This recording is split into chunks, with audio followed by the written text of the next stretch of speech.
Salut, c'est Mélanie. Donc sur la BD, on va continuer sur la BD, roman graphique, toujours du roman graphique. Aujourd'hui, je vais vous parler de Berlin 2.0, écrit et illustré par Alberto Madrigal, pardon, je suis désolée, et Mathilde Ramadier aux éditions Futuropolis. Alors, qu'est-ce que c'est que cette BD? Berlin 2.0, en fait, on va suivre l'itinéraire d'une jeune fille qui, après ses études, décide d'aller vivre à Berlin et de trouver du travail là-bas.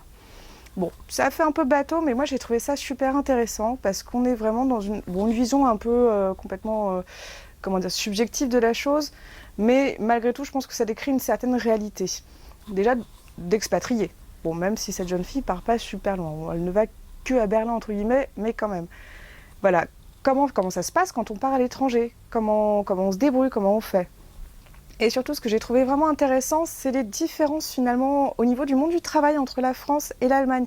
Cette jeune fille, elle va quand même aller, elle arrive tranquillement à Berlin, elle trouve un appartement sans trop de soucis, enfin elle est en colocation, mais on sent très vite qu'elle va trouver autre chose sans trop de problèmes.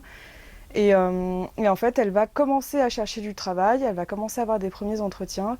Et je crois que Et oui, cette jeune fille, comme beaucoup finalement de gens de ma génération, a fait ses études dans la communication, tant visuelle qu'écrite.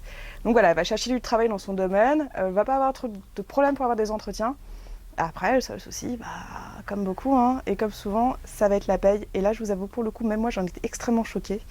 C'est que d'être payé un temps plein, même jeune diplômé, 600 € par mois, je vous avoue, ça pique un peu quand même, quoi. Mais voilà, c'est ce que décrit ce roman qui est vraiment intéressant et qui, je trouve, est très représentatif finalement de cette génération, de ma génération quand même, je peux le dire. Voilà, d'un peu de toute cette galère qu'on a quand on sort de nos études. Enfin, je vous le souhaite pas, hein, en aucun cas, mais voilà, c'est vraiment une réalité et c'est très bien fait, c'est très bien dit.